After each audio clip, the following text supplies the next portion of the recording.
हमारी पृथ्वी पर दोस्तों कितनी प्यारी प्यारी जगह होती है, हरियाली और पेड़ पौधे। और जहाँ पे भी हमको स्मार्ट जमीन नजर आती है ना, तो हम क्या करते हैं कि वहाँ पे तरक्की करना शुरू कर देते हैं। और तरक्की कैसे करेंगे, तो तरक्की में हम वहाँ पे अस्पताल बनाएंगे, फैक्ट्रियाँ बना देंगे, तो इस तरह की चीजें हम बनाना शुरू कर देते हैं।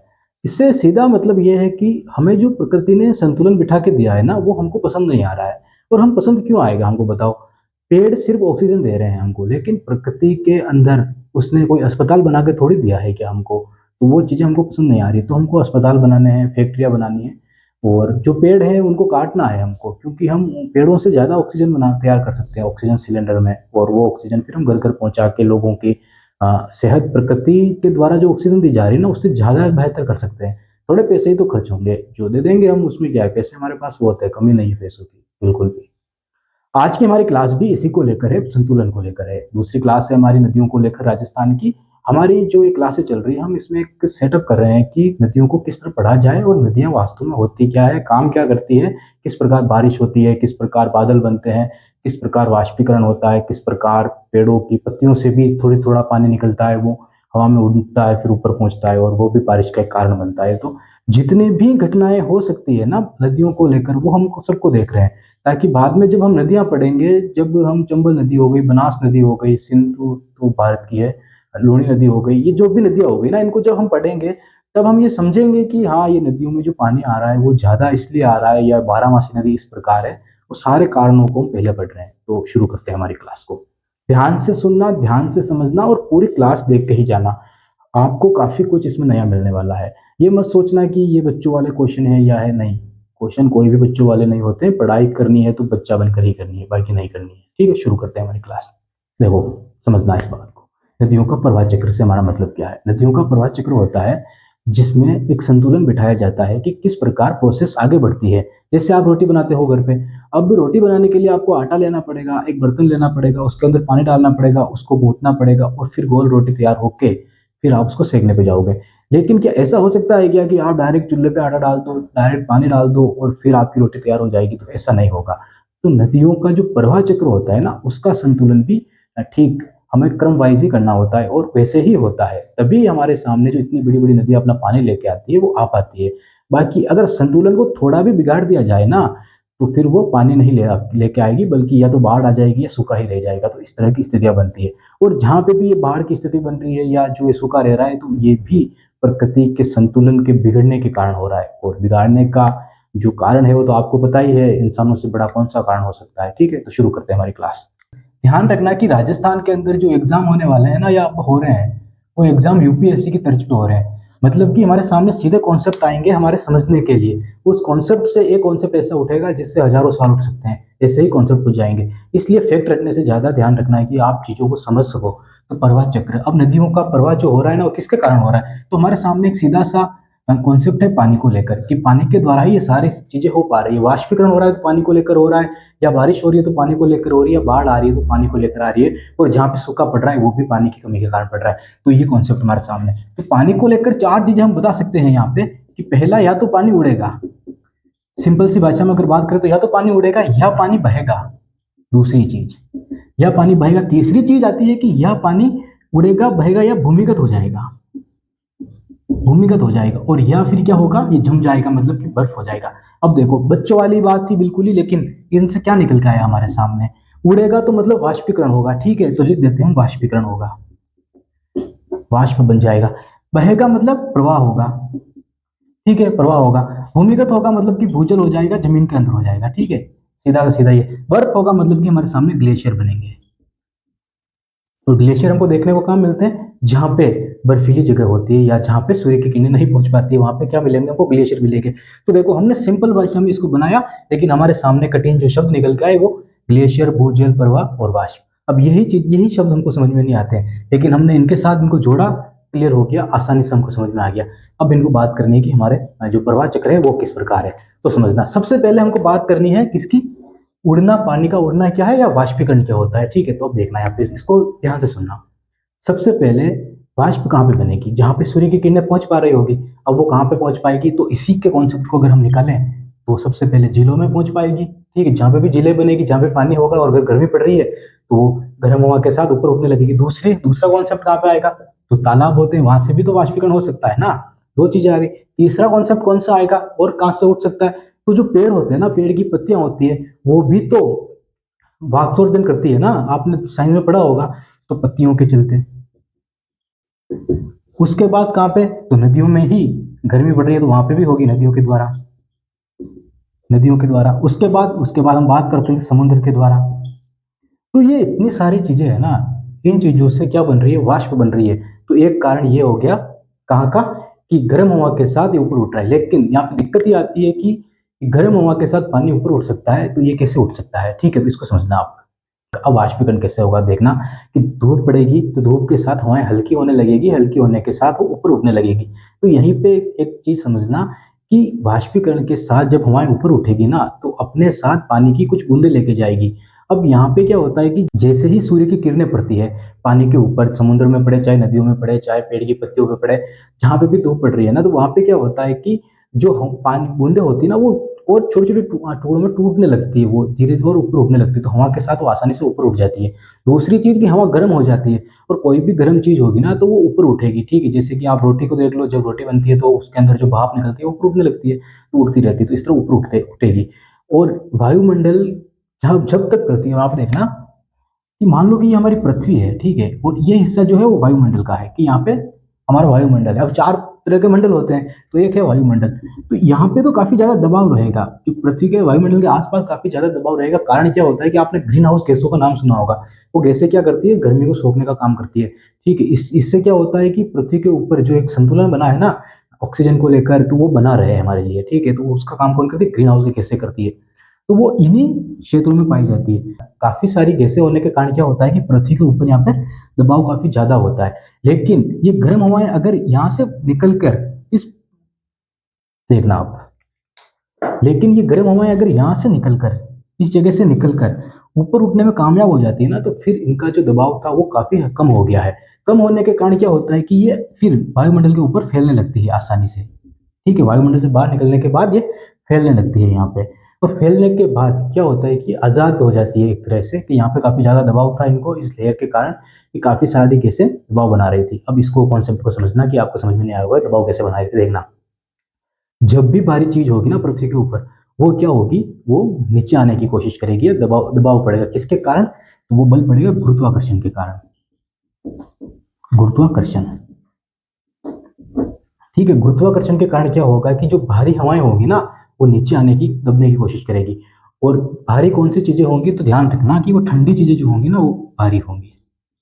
ठंडी चीजें होंगी वो भारी होगी। जैसे कि ग्लेशियर देख लो, हमेशा जमीन के ऊपर ही तो जमेंगे ना बर्फ। कोई मतलब वायुमंडल के अंदर बर्फ बर्फ थोड़ी जम रहा है क्या? वो जमेंगे कहाँ पे?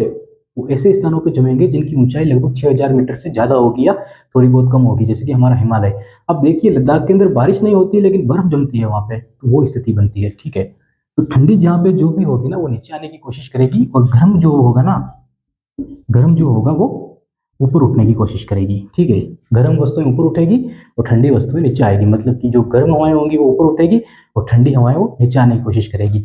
तो जब दबाव पड़ेगा ना, ठीक है, देखो अब यहाँ पे ये गर्म हवाएं हो रही है यहाँ पे। अब गर्म हवाएं हो रही है, इन पर दबाव पड़ रहा है, तो ये क्या करेगी? वायुमंडल से बाहर निकलने की कोशिश करेगी। क्यों? क्योंकि काफी ज्यादा गर्म हो चुकी है ये। अब देखना, एक कॉन्सेप्ट और हमारे सामने आता है। तापमान कब बढ़ेगा? जब सूर्य की किरणें सीधी पड़ेगी। ठीक है, सूर्य की किरणें सीधी पड़ेगी तब तापमान में वृद्धि होगी।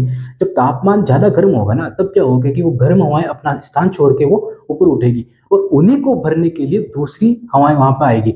लेकिन क्या प्रोसेस होगी कि जैसे ही दूसरी हवाएं वहां पर आएगी, चाहे वो हवाएं ठंडी ही क्यों ना हो, लेकिन वापस जब हवाएं वो वहां पे आएगी, तो पृथ्वी का जो तापमान उस जगह पे जो ज्यादा है, गर्म ज्यादा, मतलब कि पृथ्वी का जो तापमान उस जगह पे ज्यादा गर्म है ना, वहां पे क्या होगा कि वो ठंडी हवाएं वहां पे आई, वो भी गर्म हो जाएगी, और वो भी गर्म होने के बाद वापस वो भी ऊपर उठने लगेगी। तो एक चक्र चल रहा है, समझना है यहाँ पे, कि ठंडी हवाएं नीचे आ रही है और वापस गर्म हवाएं ऊपर उठ रही है। ये ठंडी हवाएं नीचे आई, ये वापस गर्म बन गई, और गर्म बनने के बाद वापस ऊपर चली गई। तो ये प्रोसेस चलती रहेगी। और ये हवाएं कहाँ पे पहुंचेगी? ये हवाएं कहाँ पे पहुंचेगी? तो ये वायुमंडल से बाहर जाएगी, और बाहर जाने के बाद इनका क्या होगा? इनका फैलाव होगा।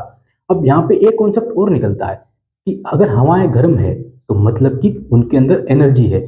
एनर्जी का काम कहाँ पे यूज होगा? तो इस जगह पे यूज होगा जब वायुमंडल से बाहर निकलेगी।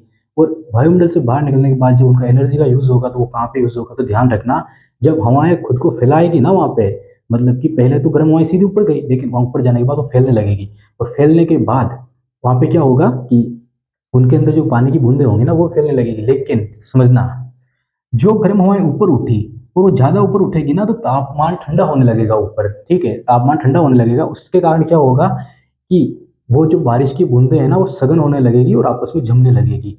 छोटी छोटी जो बूंदें होती है ना वो जमने लगेगी। ठंड के मौसम में आपने कार में बैठे हो और आपने मुंह से फूंक मारी तो आप देखना कि कांच के ऊपर एक परत जम जाएगी, जैसे कि छोटी छोटी बूंदों की पानी की। वही स्थिति कहाँ पे बनेगी, तो इस वायुमंडल से बाहर बनेगी, ठीक है। वो वही हमारे बादल होते हैं, वही क्या होते हैं, हमारे बादल होते हैं। और प्रोसेस कौन सी चल रही है, तो देखो, गर्म हवाएं ऊपर उठी और उनकी जगह वापस ठंडी हवाएं आई, लेकिन पृथ्वी का तापमान इतना गर्म था वायुमंडल के अंदर कि उन्हीं हवाओं को वापस गर्म कर देती है। और वो गर्म हवाएं जब वापस ऊपर उठती है तब अपने साथ वो कुछ पानी की बूंदें ले जाती है। और पानी की बूंदें कहाँ पे लेके जाएगी, तो वायुमंडल के बाहर चली जाएगी और वहां पर हमको क्या मिलेंगे, बादल मिलेंगे। कैसे बादल, जो किसके द्वारा बनाए जा रहे हैं, इस इन्हीं हवाओं के द्वारा बनाए जा रहे हैं, ठीक है, पानी के द्वारा। अब यहाँ पे एक तीसरा कॉन्सेप्ट हमारे सामने निकल के आता है इन्हीं बादलों को लेकर। अगर ये चीज समझ गए ना आप, तो फिर आप नदियां समझ जाओगे, कोई दिक्कत नहीं होगी। लेकिन उससे पहले एक डेफिनेशन ध्यान रखना। जैसे ही वाष्पीकरण की शुरुआत होती है, मतलब कि जैसे ही धूप पड़ने लगती है, किरणें पड़ने लगती है और हवाएं ऊपर उठने लगती है, हवाएं जैसे जैसे ऊपर उठेगी तो उनकी जगह भरने के लिए दूसरी हवाएं उनके आएगी। जैसे कि आपने बोतल लीजिए, उसको दबा दीजिए, हवा बाहर निकाल दीजिए, जैसे ही आप बोतल को खुला छोड़ोगे हवाएं वापस उनके अंदर चली जाएगी, ठीक है। तो जहां पे भी जगह मिलेगी ना हवाएं वहां पहुंच जाएगी। तो जो वायु होती है ना वो जब अपनी जगह छोड़ेगी और ऊपर उठेगी तब दूसरी हवाएं उन जगहों को भरने के लिए आ जाएगी। चाहे वो ठंडी हो या चाहे गर्म हो, उससे फर्क नहीं पड़ता है, लेकिन जगह भरने के लिए वो जरूर आएगी।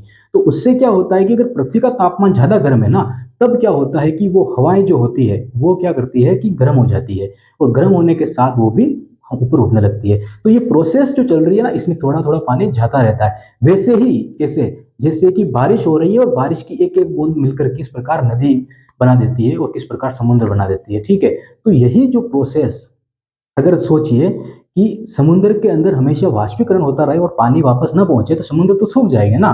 तो वो नहीं सूख पा रहे, मतलब कि समुद्र जितना पानी नदियों के द्वारा वापस समुद्र में भेजा जा रहा है और नदियों जितना पानी समुद्र के द्वारा वाष्पीकरण करके वो नदियों में भेजा जा रहा है। तो ये प्रोसेस जो चल रही है ना, यही चल रही है। अब देखना यहाँ पे राजस्थान को लेकर बात कर रहे हैं और सबसे इंपॉर्टेंट बात है वो देखना। हमने पृथ्वी बनाई, ठीक है, हमारी, लेकिन हमने ये नहीं समझा, हमने बस ये देखा कि हवाएं ऊपर उठ रही है और वायुमंडल से बाहर जा रही है। देखना आप, हिमालय की हमें ऊंचाई मिलती है लगभग 6000 किलोमीटर के आसपास या उससे ज्यादा, ठीक है। 8848 किलोमीटर माउंट एवरेस्ट की ऊंचाई है, तो हमको 6000 या प्लस ऊंचाई हिमालय की मिल जाती है, ये हमको पता है। और राजस्थान की जो हमको ऊंचाई मिलती है ना वो 1722 किलोमीटर, 1722 किलोमीटर, ठीक है, सॉरी किलोमीटर नहीं, मीटर, 1722 मीटर। 1722 मीटर हमको किसकी मिल जाती है, गुरु शिखर की। और 6000 की मीटर हिमालय की हमको मिल जाती है। हमने माउंट एवरेस्ट नहीं लिखा, हिमालय लिखा, क्योंकि हमको 6000 मीटर की ये ऊंचाई चाहिए थी। 1722 मीटर हमको मिल जाती है। अब देखना, तीन तरह के बादल हमारे सामने बनते हैं। पहला बादल बनता है जो जीरो से लगाकर 2000 की मीटर, जीरो से लगाकर 2000 मीटर तक की ऊंचाई पर बनते हैं, ठीक है। कितने लगाकर, जीरो से लगाकर 2000, पहले बादल बनेंगे। दूसरे बादल होते हैं जो 2000 से लगाकर 6000 की ऊंचाई तक बनते हैं। और तीसरे होते हैं जो 6000 की ऊंचाई से वो फिर उनकी मर्जी है जितना ऊंचे बन सके बनते हैं, ठीक है। ये तीन प्रोसेस हमारे सामने आती है। ये जो बनते हैं ना, तो आपने देखा होगा कि जो ओस की बूंदे होती है ना, ओस की बूंदे, जिस रास्ते में जा रहे हो आपको सामने कुछ नहीं दिख रहा है, कोहरा ही दिख रहा है, वो ये बादल होते हैं, ठीक है, जो 0 से 2000 मीटर तक बनते हैं। जैसे कि माउंट का आना, ये छोटी छोटी बूंदाबांदी चलती रहती है ना, कभी हर कभी आ जाती है। वो बादल कौन से होते हैं, ये वाले होते हैं। और ये जो 2000 से 6000 तक बादल बनते हैं ना, ये बादल होते हैं जहां पर बर्फ भी गिर सकती है, और क्या गिर सकती है, बर्फ भी गिर सकती है, और क्या गिर सकता है, तो बारिश भी हो सकती है। वो ये होता है और हमारे लिए यही बादल काम के हैं। क्यों, क्योंकि आपने देखा होगा राजस्थान में सिर्फ एकमात्र ऐसी जगह है, गुरु शिखर या माउंट आबू, एकमात्र ऐसी जगह है जहाँ पे हमको बर्फ देखने को मिलती है। लेकिन राजस्थान में जगह भी तो एक ही है ना, वो जहाँ पे हमको इतनी ऊंचाई मिल रही है, उसके अलावा इतनी ऊंचाई हमको कहाँ पे मिलती है, हमको मिलती ही नहीं है। तो यही कारण है राजस्थान में बर्फ गिरने का, क्योंकि तीन तरह के बादल होते हैं जिनमें से मिडिल वाले जो बादल हैं वो राजस्थान में बर्फ गिराते हैं।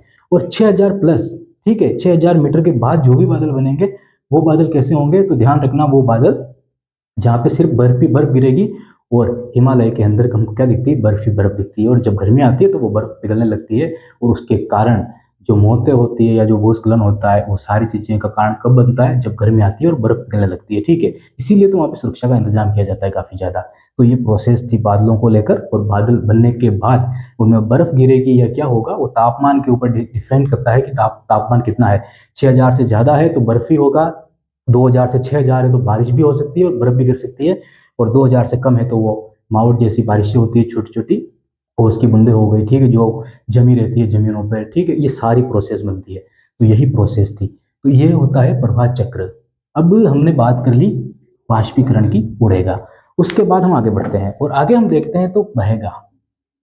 अब ये तीनों कॉन्सेप्ट समझने के लिए कोई मतलब कि ज़्यादा लोड वाली बात नहीं है। जो ज़्यादा था वो ये था, और हमने समझ लिया कि बादलों का काम कैसे होता है। प्रवाह जैसे ही वाष्पीकरण होगा, उसके बाद वो बादल भारी होने लगेंगे। भारी होने के कारण क्या होगा, तो हमने देख लिया कि गुरुत्वाकर्षण जो बल अपना काम करेगा।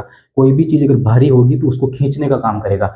जब बादल ज़्यादा भारी हो जाएँगे तो गुरुत्वाकर्षण के द्वारा उनको खींचा जाएगा, और जब वो पेड़ों से टकराएँगे और जब वो ऊपर उठने की कोशिश करेंगे, लेकिन गुरुत्वाकर्षण के कारण जब पहाड़ों से टकराएँगे और ऊपर उठने की कोशिश करेंगे, तब गुरुत्वाकर्षण के कारण क्या होगा कि उनके अंदर जो पानी होगा उनको खींच लिया जाएगा, और जब उनको खींच लिया जाएगा तब हमारे यहाँ पे बारिश होने लग जाएगी, ठीक है? तो ये हो गया। जब बारिश होगी और जब वो गिरेगी तो छोटी-छोटी जलधाराओं के रूप में क्या होगा, एक नदी बन जाएगी वो, और नदी बनने के बाद वो पानी समुद्र में चला जाएगा, या कुछ पानी भूमिगत हो जाएगा, जिनको हम आंतरिक प्रवाह की नदियाँ कहते हैं, और राजस्थान में लगभग 61% भूभाग पर हमको यही नदियाँ देखने को मिलती है। बर्फ और ग्लेशियर, इसका कॉन्सेप्ट राजस्थान में है ही नहीं, तो हम इसको नहीं पढ़ेंगे, क्योंकि इसका हमको हिमालय में ही देखने को मिलता है। लेकिन राजस्थान के अंदर बर्फ जमती है, देखो माउंट आबू के अंदर 2000 मीटर नहीं है, पर थोड़ा ऊंचा नीचा चलता रहता है। सिर्फ एवरेज देखा जाता है कि कितने तक कितने बादल हो सकते हैं, ठीक है? और ये हमने पढ़ा। अब प्रवाह चक्र हमारा क्लियर हुआ। अब आगे हम देखते हैं कि जो नदियों के द्वारा जो बेसिन बनाया जाता है ना, वो बेसिन की प्रोसेस क्या होती है, उसमें भी हमारे सामने एक सिंपल सा क्वेश्चन निकल के आता है, तो उसको हम देख लेते हैं, ठीक है?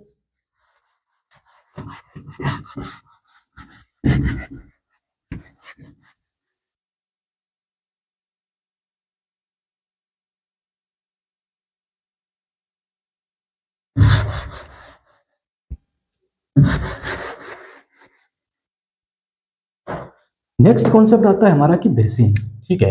बेसिन।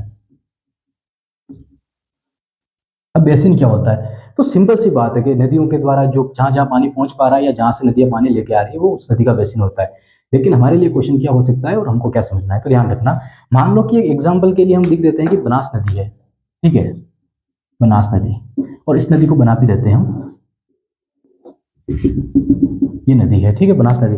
अब इस नदी की जो निकलने की जो प्रोसेस है ना, वो कहाँ से निकलेगी? राजसमंद से निकलेगी, ठीक है? मान लो कि इन पहाड़ियों से वो नदी निकलती है, निकली यहाँ से। अब यहाँ से तो ये नदी निकल गई, लेकिन काफ़ी सारी नदियाँ होंगी जो इनसे आगे मिलेगी, ठीक है? काफ़ी सारी नदियाँ होगी जो यहाँ पे आगे मिलेगी। अब जो पूरी प्रोसेस है ना, ये पूरी प्रोसेस, ये नदी का पूरा बेसिन होता है। ये बेसिन किसका है? ये बनास नदी का बेसिन है। ये ध्यान रखना कि नदी का बेसिन सिर्फ नदी की जगह नहीं होती, बल्कि हर एक बूंद जहाँ से उस आके उस नदी में मिल रही है, वो जगह भी किस नदी में गिनी जाएगी, तो इस बेसिन में गिनी जाएगी, ठीक है? तो ये होता है नदियों का बेसिन, कि जहाँ से नदी शुरुआत हुई उसकी सारी सहायक नदियों को मिलाकर नदी का बेसिन बनता है, और बेसिन किसको कहते हैं? तो ये इसको कहते हैं बेसिन। ये बेसिन की डेफिनेशन होती है। तो बनास नदी का बेसिन क्या होगा? तो इसकी सारी सहायक नदियाँ मिलेगी। तो सहायक नदियाँ प्लस मुख्य नदी प्लस जहाँ से निकल रही है वो पहाड़ी क्षेत्र, यही होता है नदियों का बेसिन, ठीक है? तो समझ गए ना बेसिन क्या होता है? उसका बेसिन को हमने पूरा किया। बेसिन को हमने देखा। अब देखना कि एक होता है पारिस्थितिक तंत्र। पारिस्थितिक तंत्र ये क्या होता है? तो ये एक दूसरे पर निर्भर रहना, उसी को कहते हैं पारिस्थितिक तंत्र, ठीक है? एक दूसरे पर निर्भर रहना। जैसे जानवर है, जंगल है और पानी है। अब ये आपस में एक दूसरे पर निर्भर है। जंगल हो गया, नदी हो गई, जानवर हो गया, ठीक है? और वहाँ के पेड़ पौधे या पहाड़ हो गया, ये सब एक दूसरे पर निर्भर है। पानी पीने के लिए पानी की जरूरत होगी, तो जानवरों को जंगल की जरूरत होगी रहने के लिए, जंगल को जरूरत होगी नदियों की, तो ठीक है? तो इस प्रकार का एक तंत्र बन रहा है ना, उसको क्या कहते हैं? पारिस्थितिक तंत्र कहते हैं। ये आ गया। उसके बाद कि राजस्थान में नदियाँ किस प्रकार प्रयोग में, मतलब कि राजस्थान के लिए नदियों का महत्व क्या है, ये भी क्वेश्चन बनता है। तो खेती के लिए, पीने के पानी के लिए और उद्योगों के लिए, सिंपल सी बात है, ये चीजें हैं। आज की हमारी क्लास और पिछली क्लास, इन दोनों क्लासों में हमने नदियों को लेकर जो इंट्रोडक्शन होता है उसकी बात की। काफ़ी गहराई से हमने जानने की कोशिश की कि नदियों में पानी कैसे आ रहा है, क्या कार्य है और किस प्रकार इनको समझा जा सकता है।